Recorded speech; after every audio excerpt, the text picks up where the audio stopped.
Today on the Matt Walsh Show, Joe Biden made it a day one priority to ensure that boys and girls use the same bathroom. And he made good on that promise. That was his priority. Also, 5 headlines, including bad speeches and bad poetry at the inauguration, plus a 100-day mask mandate goes into effect. And a professional video game player suffers a career-ending injury. Very sad story there. And in our daily cancellation, I will cancel the proposed Patriot Party before it even has a chance to exist. All of that and much more today on the Matt Walsh Show.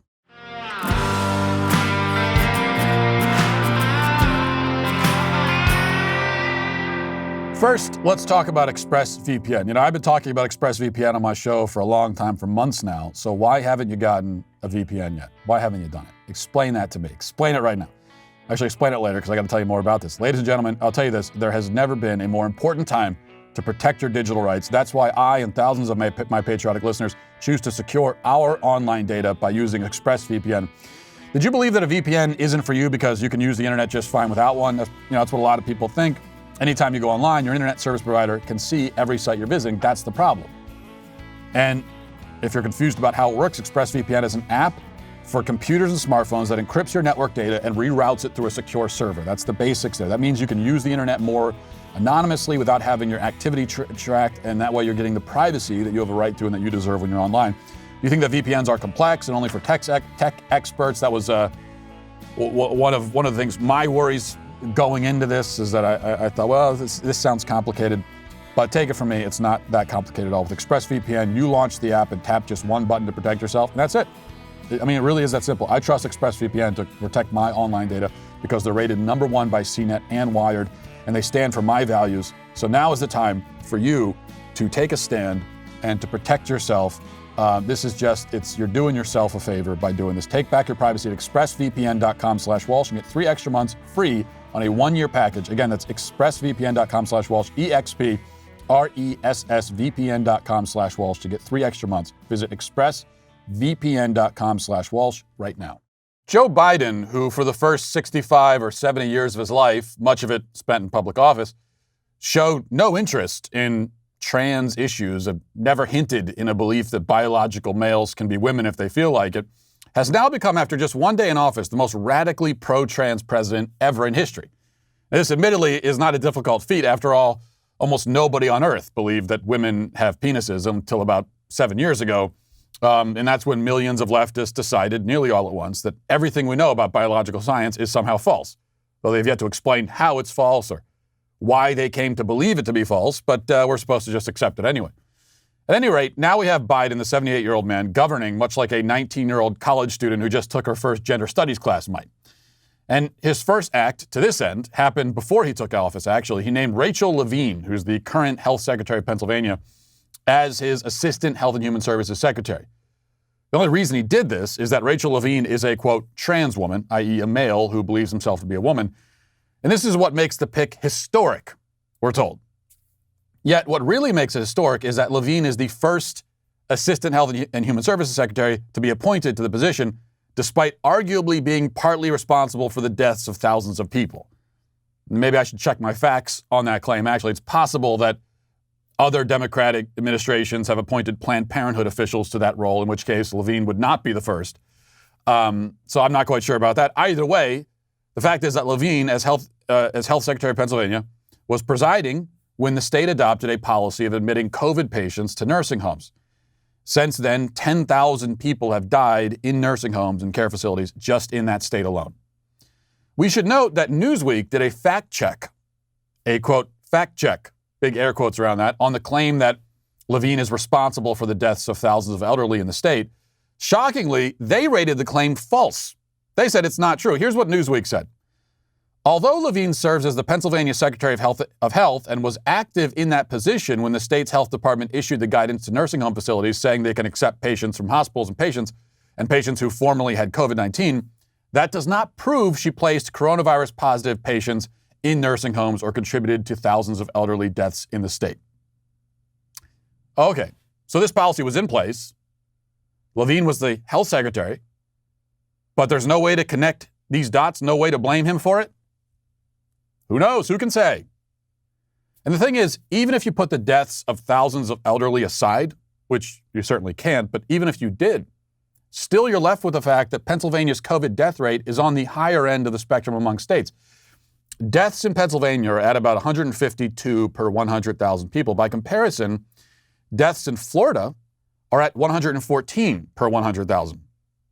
And the media tells us that Florida has been a disaster zone, right? Ron DeSantis doing a horrible job, they tell us. Well, if that's true, what does that say about Pennsylvania?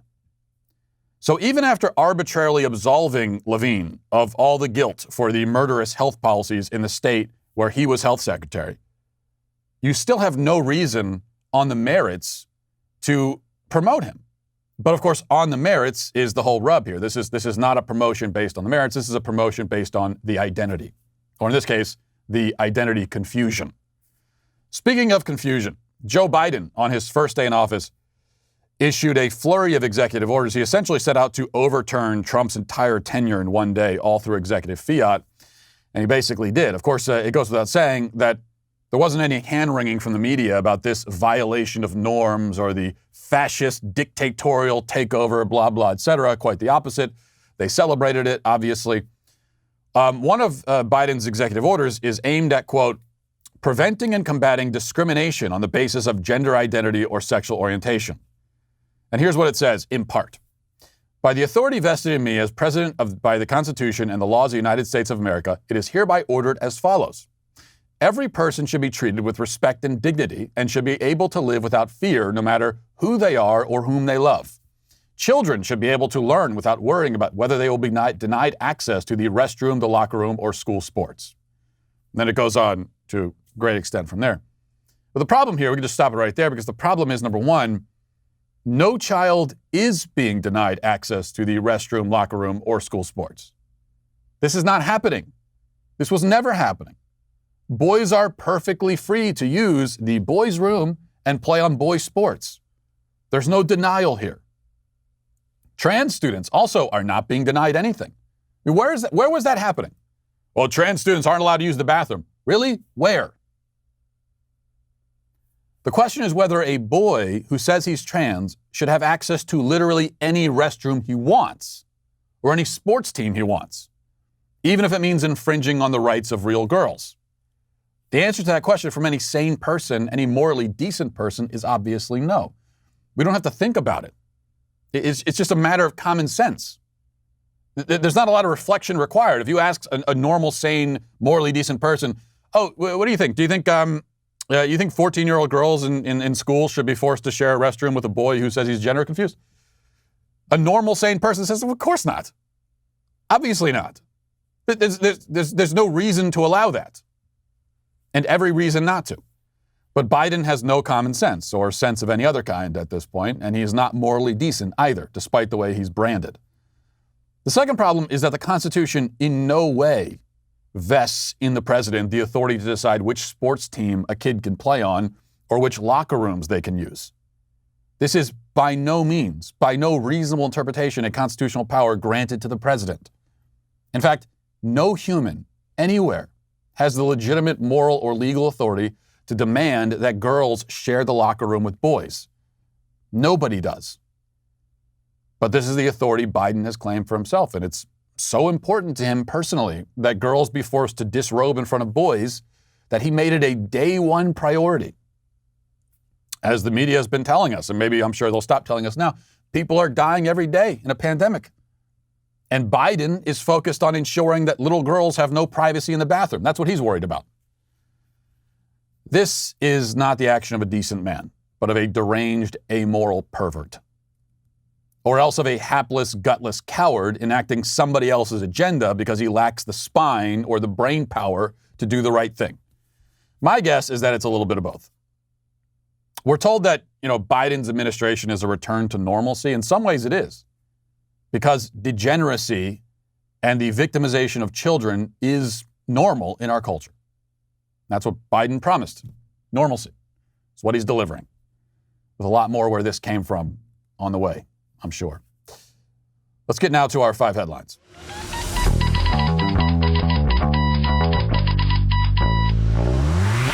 Before we get to our 5 headlines, one thing that is, I think that's just killing a lot of people, even people that otherwise they've got their finances in order and they've got everything figured out, but they've got higher balances on their credit cards than they should.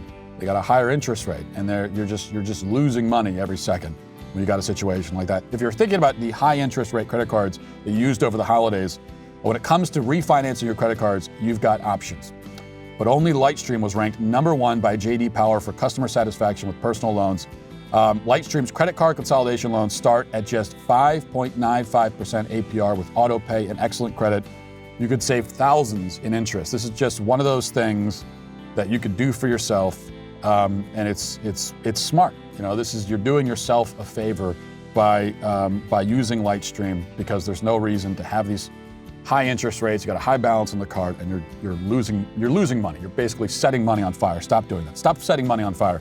You can even get your money as soon as the day you apply. And here's what you got to do. Apply today for a credit card consolidation loan for the company J.D. Power ranked number 1 for customer satisfaction and personal loans. Plus, get an additional interest rate discount at lightstream.com/Walsh. That's lightstream.com/Walsh. Subject to credit approval, range rates from 5.95% APR to 19.99% APR and include 0.5% autopay discount. Lowest rate requires excellent credit. Terms and conditions apply, and offers are subject to change without notice. Visit lightstream.com/Walsh for more information. All right.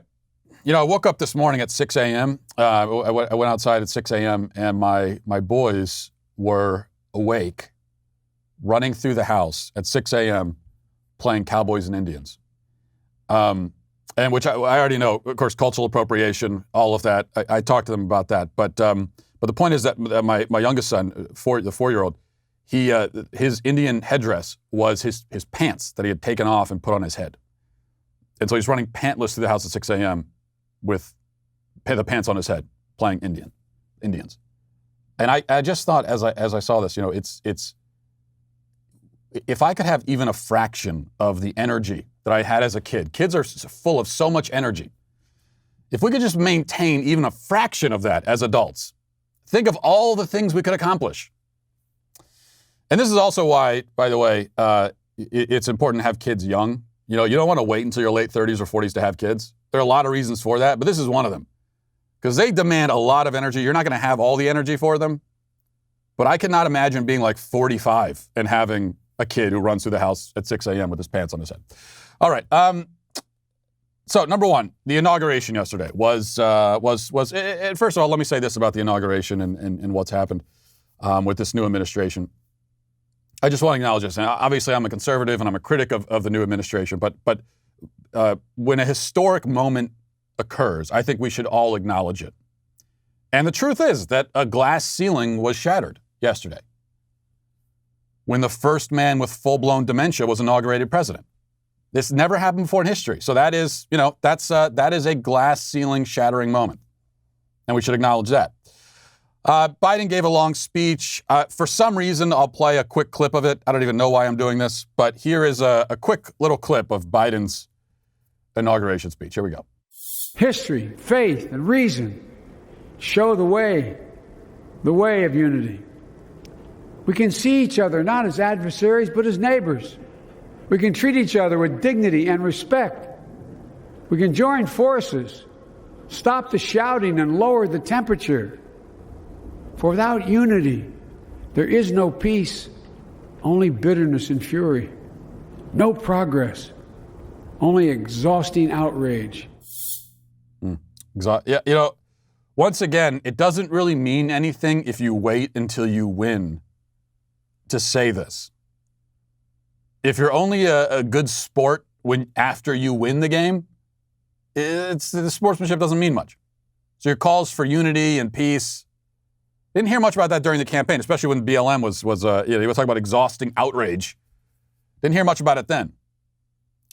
And he talks about treating people with dignity. I believe that 100%.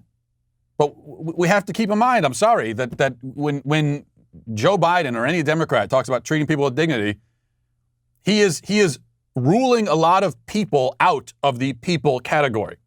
So you got to read the fine print anytime a Democrat says anything, especially when they're talking about human dignity. Read the fine print because there's a little asterisk there, and you got to look down at the fine print, and you'll see there that people, that does not include babies who are still in the womb. So that excludes millions of people from the people category. So we're not treating them with dignity. Unless, I don't know, dismembering a person and throwing them into a dumpster like abortion clinics do to millions of children every year. Are we counting that as dignity? So maybe that's where the fine print is. Treating someone with dignity could include dismembering them and throwing them in a dumpster. And are we treating our daughters with dignity when they are begging us and saying, no, please don't let boys into the bathroom with me. I want my privacy. I feel unsafe with the boys here. And we say to them, shut up and deal with it. Is that treating them with dignity? I don't know. Chris Wallace over at Fox, he listened to this inauguration speech and he said it was the best one he's ever heard. Let's listen to that. We must end this uncivil war, and the way we can do it is if we show each other a little tolerance and humility. Martha, I thought it was a great speech. I've been listening to these inaugural addresses since 1961, John F. Kennedy, Ask Not. I thought this was the best inaugural address I ever heard. Best he's ever heard. And it was, okay, it was real, leaving aside all the hypocrisy and everything else, it was just sort of fine. And that's what you get. That's what you get from most political speeches. I have, as I've said many times in the past, I've actually I don't think I've ever heard a speech from a politician in my life. I mean, unless we're going back through history. I'm talking about a current politician, a speech that I've listened to live of a current politician. I've never heard one that really was great. The best they could be is great by the standards of politicians. I've never heard one that was really memorable. What was the last speech from a politician that you heard and years later, there are lines from that speech that you still recall and still remember? I'm not sure it's ever happened. I mean, the one example of that, maybe, of a truly, we think of truly memorable political speeches in our lifetime. And to be truly memorable, you actually have to remember certain lines from it without going back to Google. That's what memorable means, right? So has there been even one? And the only one that comes to mind for me, maybe, would be George Bush, his impromptu speech that he gave standing on top of the rubble of the tower into the megaphone. When he said, I hear you, and soon the people who knock down these towers, they're going to hear all of us. That's a line I remember. So that might be the only memorable political speech. You could say whatever else you want about George Bush. Plenty of criticism you could lob at him, but at least that was a good speech and a good moment. Okay. Also, we should also mention, we didn't play the clip, but in fairness, we should also mention that Joe Biden did denounce white supremacy, and he got a lot of credit from that from the media, too. He denounced white supremacy in his inaugural address. So he is keeping up the tradition now, the new tradition that says that presidents have to ritualistically denounce white supremacy every 45 minutes. So he's going to keep that going, which is great. But, black supremacy, for example, that we get from Black Lives Matter, we're not going to get any denunciations of that. Goes without saying. Now, there was another moment from the inauguration that a lot of people talked about, so it was very beautiful. A poem delivered by Amanda Gorman. This is kind of a slam poetry. And everyone, now I admit I'm a Philistine, okay? I'm a classless Philistine, dropped out of community college. What do I know? But I listened to this poem, and I didn't quite get it. I understand I get what she's trying to say. I didn't see the beauty and the art in it, personally. But you tell me what you think. Let's listen. And yes, we are far from polished, far from pristine, but that doesn't mean we are striving to form a union that is perfect. We are striving to forge our union with purpose, to compose a country committed to all cultures, colors, characters, and conditions of man. And so we lift our gazes not to what stands between us, but what stands before us. We close the divide because we know to put our future first, we must first put our differences aside. We lay down our arms so we can reach out our arms to one another. We seek harm to none and harmony for all. Let the globe, if nothing else, say this is true.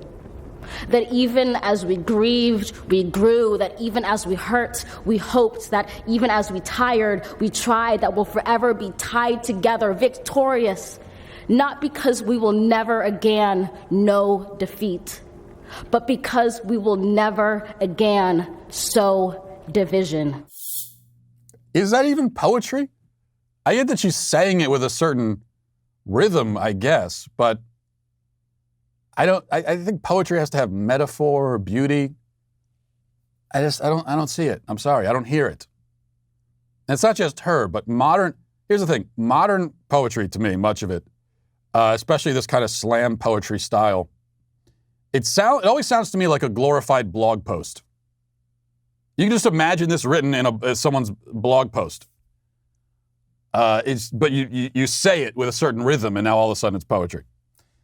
I don't mean to be a hater, but I'm sorry. What can I say? Number 2 from The Independent says, Mr. Biden kicked off his presidency by issuing his much-anticipated 100-day mask challenge to the country, pairing it with an executive order to mandate mask wearing in all federal buildings and during interstate travel. Remember, federal buildings. We'll get to that in a second. Mr. Biden explained to reporters, it's requiring, as I said all along, where I have authority, mandating masks be worn, social distancing be kept on federal property. President is also reorganizing the way the White House's institutional approach to the coronavirus pandemic, bringing back an Obama-era position within the administration entitled the Directorate for Global Health Security and Biodefense. And he brought in some more people for that position as well. First of all, I'll say, to President Biden, I hear your challenge, 100 days of wearing the mask. I hear that. I hear you. I hear what you're saying. I'm going to ignore it. I'm not going to do that. I'm just going to continue along like I was before. I understand your opinion about whether I should wear a mask. I understand what your opinion is about what I should have on my face. It just doesn't mean anything to me. I don't care. I don't care about your opinion as the president about what I'm wearing on my face. And I don't recognize your authority to tell me. So I'm going to continue right along doing what I was doing before, which is most of the time not really wearing the mask, to be honest with you. And why 100 days? We still haven't been told that. Why 100 days? Why not 90? Why not 150? Why not 200? And we already know if we look at 15 days to slow the spread, that was 9 months. Well, 100 days, do the math for that. That turns into, years and years and years of wearing the mask, which we are also being told by the media now. We're starting to see the articles come out in the headlines that, hey, even after you get vaccinated, you probably still should wear the mask. It's just a good, it's a good, healthy thing to do. Why not wear it? It's no skin off your nose. In fact, you're just covering your nose. What's the big deal? It's extra skin on your nose in a certain way. But Mr. Biden, as he's called here, he says, wear the mask in federal buildings. Well, later on that day, he was in a federal building, the Lincoln Memorial. And let's take a look here and see if he's wearing a mask. Let's watch. Hello, all the participants of tonight's event. It's humbling to stand here in this place in front of these sacred words, humbling out of respect to President Lincoln and the office we now share, and humbling because of you, the American people. As I said earlier today, we have learned again that democracy is precious. He's not wearing the mask. That's the twist ending there. No mask. After he just told us we have to wear it, except for him.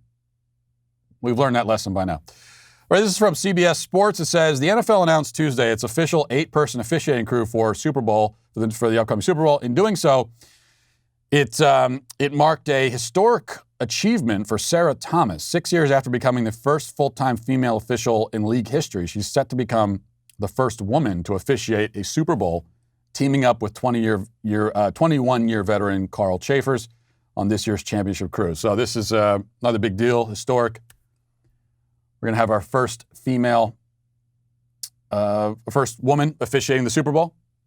I don't know why I picked this story, because there's nothing I can say about it that won't get me in trouble. So maybe I'll just move on. But the only thing I'll say is, I mean, no offense when I say this, but I guess you may as well have women officiating NFL games at this point. Because anytime there's a big hit, already the refs are they're like my wife. Hey, gentle, boys, be nice. No hitting. Honey, the boys are fighting again. Can you come in here and talk to them? That's already what the refs do. So I guess you might as well bring in women for more of that sort of authentic maternal side. Number 4, the first White House press conference under the new administration happened yesterday. There was one good question during the whole press conference. And it's a very good question, in fact, and I'm very happy it was asked. I'm a little surprised that, because this is a question from a reporter for EWTN, I'm a little surprised they got called on, but they made use of their time. Here it is. Go ahead all the way in the back. Yeah, hi, congratulations on your new position. Owen Jensen with EWTN Global Catholic Network. 2 big concerns for pro-life Americans. The Hyde Amendment, which of course keeps taxpayer dollars, as you know, from paying for abortions, Medicaid abortions, and the Mexico City policy, which under the previous administration they expanded to keep tax dollars from overseas paying for abortions. So what is President Biden planning on doing on those 2 items right now? Well, I think we'll have more to say on the Mexico City policy in the coming days. But I will just take the opportunity to remind all of you that he is a devout Catholic and somebody who attends church regularly. He started his day attending church with his family this morning, but I don't have anything more. Okay. That was the strangest non sequitur. What does that have to do with anything? You were asked about what he's going to do, Mexico City policy, Hyde Amendment, very specific policy questions. That's a good question from that reporter from EWTN. And the answer is, well, he went to church. He went to church this morning. That was the answer to the question of, are you going to force federal funding of abortion? He went to church.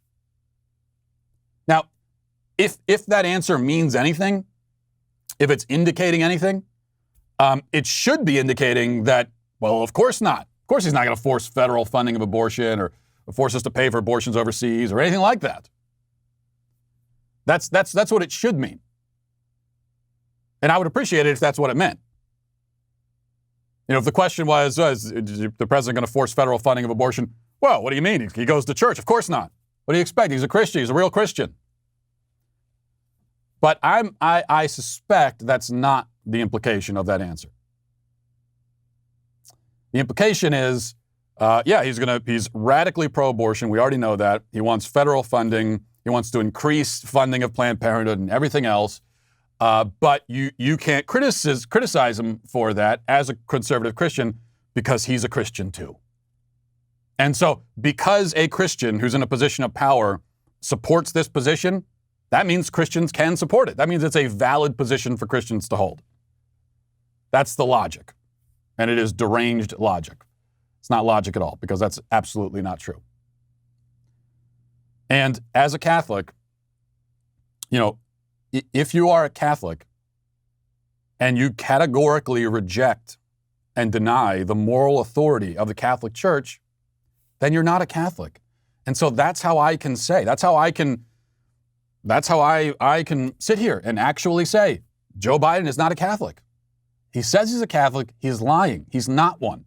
That is a lie.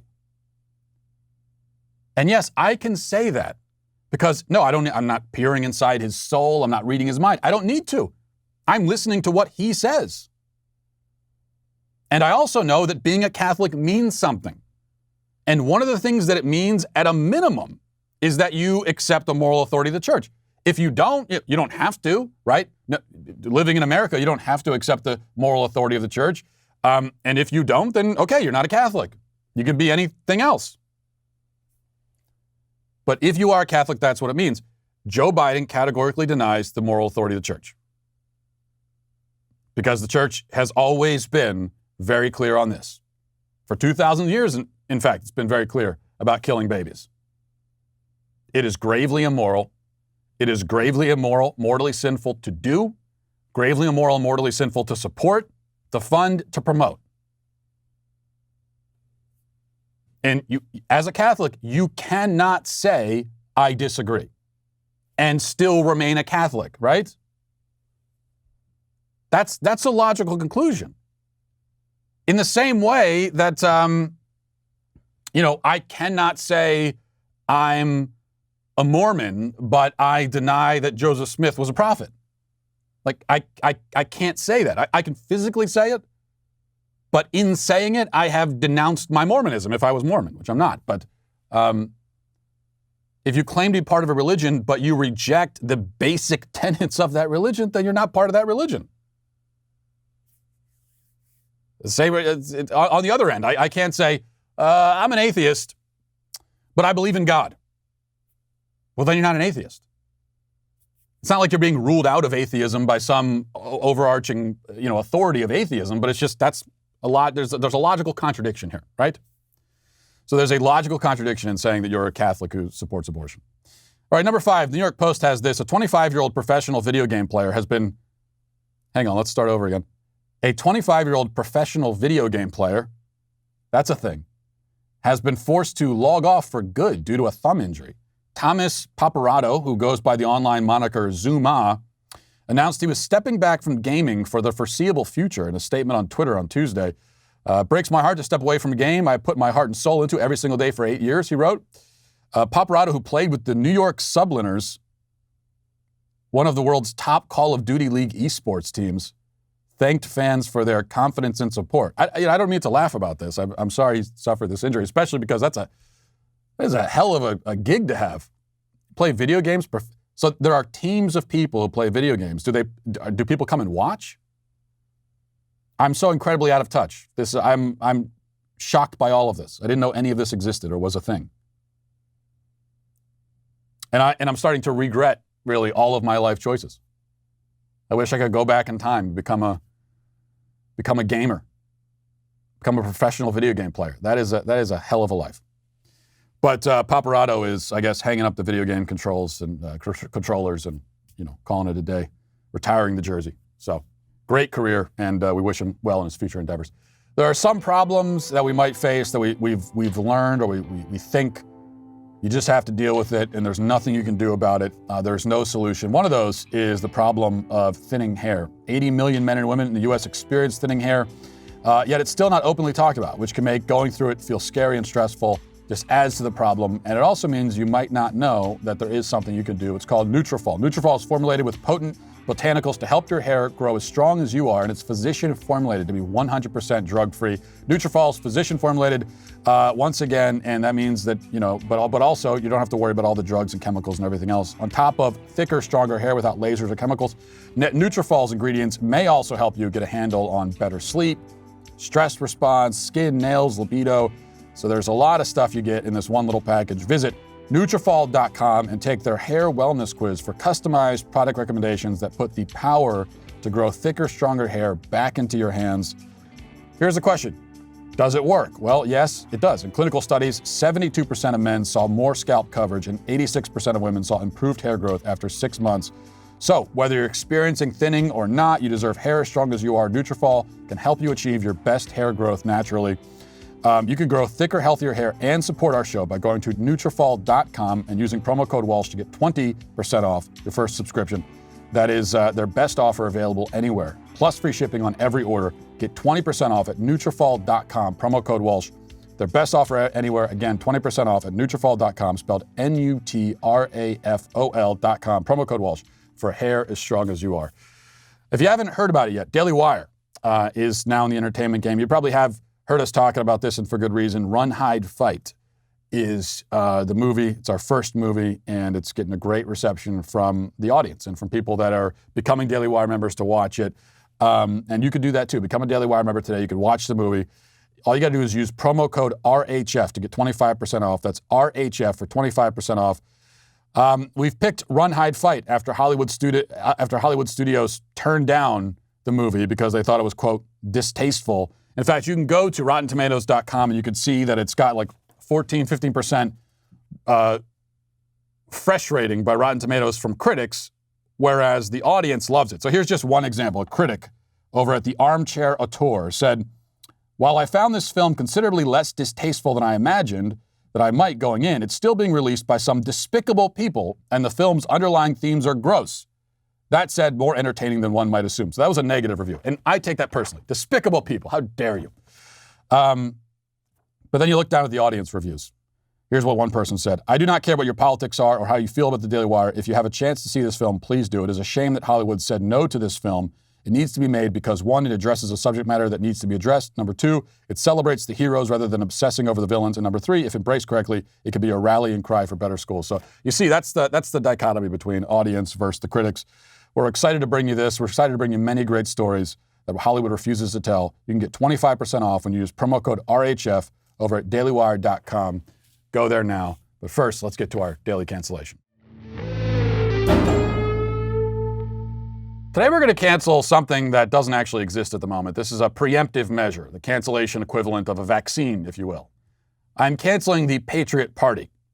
As briefly mentioned on the show yesterday, there are reports that Donald Trump wants to start a third party and call it the Patriot Party. We haven't heard this from Trump himself. Frankly, I'm skeptical that Trump would actually do that. But whether Trump does it or not, the idea of a third party has gained traction in the last couple of days with a significant number of conservatives, just based on my own interactions, expressing enthusiasm for the idea. But they're wrong. It is a terrible idea. Whatever you call this third party, whoever starts it, whoever's involved, it is an abysmally stupid and self-destructive plan, and I will explain why. And hear me out, okay? 2 reasons. First, matter of mathematics. I'm not good at math, but I can say this at least. And as I always say, it's better to operate in reality rather than fantasy. Reality is where I like to live and make my decisions. So in reality, the country is divided right now ideologically into a roughly 50-50 split. And that's probably being generous to the right. We're at most 50%, right? At most. And again, that's the reality. I'm not saying I like it, but it doesn't matter if I like it or if you like it. It is what it is. That means that a right-wing third party, especially one where Trump is involved, but even if he isn't, will be pulling from only 50% of the population. So now it's time for basic math. If the left stays together with its 50% and the right takes its 50% and splits it up, then you tell me how the right ever wins another election again, ever, until the end of time. And it's not even rhetorical. Someone tell me how this works, because I don't see it. You've got 50. You need to beat the other 50. And then you subtract from your 50 and you win? How? Now, you might say that I'm building my argument on a false premise. This assumes that a Patriot Party or whatever other right-wing third party we come up with would only siphon votes from the Republicans. What if it takes from Democrats too and mobilizes a bunch of moderates and politically uninvolved people? Well, yes, that would certainly be a different situation entirely, but that brings us back to the pesky real world, where there simply is no platform you could possibly devise that would be appealing to disaffected right-wing Trump supporters and significant numbers of Democrats and moderates. That platform doesn't exist. And maybe if this was 150 years ago, it would exist, or 200 years ago, it would exist. Doesn't now. And if the idea is for this to be a nationalist party, then you certainly are not going to be getting anyone but your fellow right-wingers to join. Just look at the poll numbers. You don't have to trust any one particular poll, but look at any poll. Literally any. The nationalist position on immigration, which I agree with wholeheartedly, by the way, does not enjoy wide approval among liberals and moderates. I wish it did, but it doesn't. That's why they're liberals and moderates. In order to be appealing to all these groups and thus to have a chance to do something other than simply guarantee Democrat victories for the next century, you would have to come up with a moderate platform. But that's exactly the thing the Republican Party is already doing, and it's exactly the thing that probably pisses you off and makes you want to leave. So you see the problem here. There is no path to victory. It doesn't exist. I wish it did. It doesn't. Now, you might say, and this is what I've heard from a lot of people, that the idea really is to teach the Republicans a lesson, stick it to the establishment, et cetera. Well, okay. Are you willing to forfeit the country and the future and my children's future to achieve that goal? You want to spit in the eye of the Republican Party by giving the left everything it ever dreamed of? That seems a rather self-destructive path. It's a suicide bombing, and the only person you're blowing up is yourself. By the way, the establishment Republican Party, this is so important to understand, they would love it if all the pesky right-wing agitators left and formed their own little party and ensured that they, the establishment, remained in office but never had actual power. They would love that. Mitch McConnell, if you hate Mitch McConnell, okay, he would love it if you left and did this. It would be the best thing that ever happened to him. Because this is exactly the position they want to be in. They want to be in office, but not with the burden of real power and the expectations of real leadership. So in an effort to poke the establishment in the eye, you'd be giving the establishment what it wants, namely you gone. And the left, and you're also giving the left what it wants, namely itself in power forever. The only person who wouldn't get what they want is you. So this plan is sounding worse by the minute. We're not even at the end yet. Second point, the reason for starting a third party, correct me if I'm wrong, but the reason would be that the Republican Party is run by shills, charlatans, and frauds. I agree with that assessment, but here's my question. Why do you think the Patriot Party wouldn't be run by exactly the same sorts of people? Shills, charlatans, and frauds we will always have with us everywhere we go, especially in politics. Coming up with a new party and giving it a new name is in no way a protection against this. If anything, it's a guarantee of it happening because you're creating a void that will be filled with these kinds of people. Will be. All you have to do is look at the political landscape right now as it currently stands. Look at the people who are critics of the GOP establishment. Some of them are sincere and honest. Some of them are hacks and frauds, just as bad as the people they're criticizing, in some cases worse. Look what happened to the Tea Party.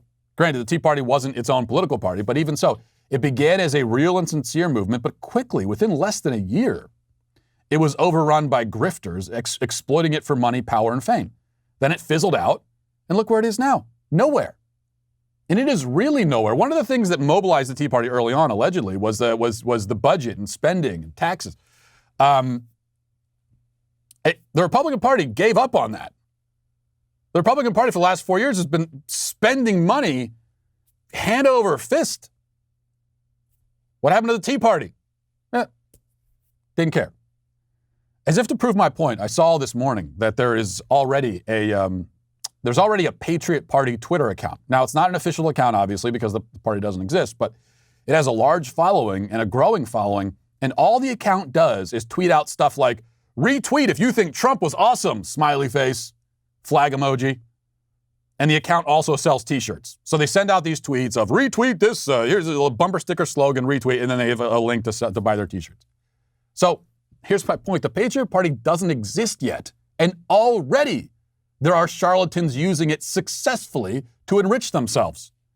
The Patriot Party doesn't exist yet, and already it is essentially just a slightly more cringy version of the Republican Party, which is also what the Tea Party became. It's what everything becomes in the end, sad to say. Even the Libertarian Party is basically just the Republican Party, but with weed. I mean, they nominated Gary Johnson in 2016, for God's sake. That's why the third party idea is bad. What then is a better option? Well, I already made my case yesterday that reclaiming the culture is going to have to happen at a much more fundamental level. You aren't going to solve our problems politically. You're not even going to solve our political problems politically.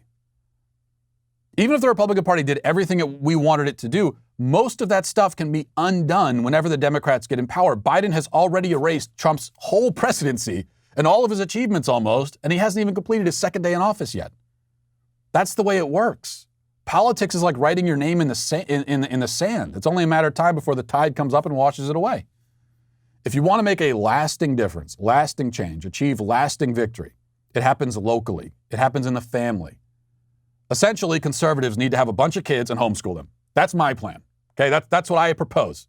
Have a bunch of kids, homeschool them, and anything short of that will be like a Band-Aid at best. But as far as political Band-Aids go, given all the issues I've raised, the better plan is for the radical right-wing extremist wing of the party, of which I am a proud member, stay in the party, get louder, get more annoying, get pushier, grow in number, and take over the positions of power within. I'm not saying this is a bulletproof plan by any means, but it's better than the third party plan, which is bulletproof only in its certainty of failure. Again, the establishment wants you to leave. Leaving gives them what they want. So don't do that. Stay, be loud, be demanding, be smart, vote for people who actually represent your values, not grifters, not charlatans, not people who are spitting bumper stickers out at you, even if they also are insulting the establishment and saying a lot of the stuff you want to hear. And in the meantime, like I said, get married, have a bunch of kids, buy some guns, buy some books, buy some land, grow some vegetables, turn off the TV. This is the way. This is the path. And also, don't commit political suicide with a third party.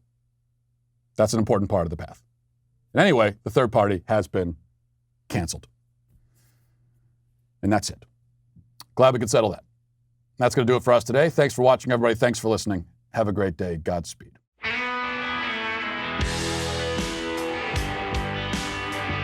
The Matt Walsh Show is produced by Sean Hampton, executive producer Jeremy Boring. Our supervising producers are Mathis Glover and Robert Sterling. Our technical director is Austin Stevens. Production manager Pavel Vodosky. The show is edited by Danny D'Amico. Our audio is mixed by Mike Coromina. Hair and makeup is done by Nika Geneva. And our production coordinator is McKenna Waters. The Matt Walsh Show is a Daily Wire production. Copyright Daily Wire 2021. Democrats celebrate the triumph of democracy at an inauguration that they prohibited the people from attending. Joe Biden rolls back lots of President Trump's accomplishments, and the press couldn't be happier. Check it out on The Michael Knowles Show.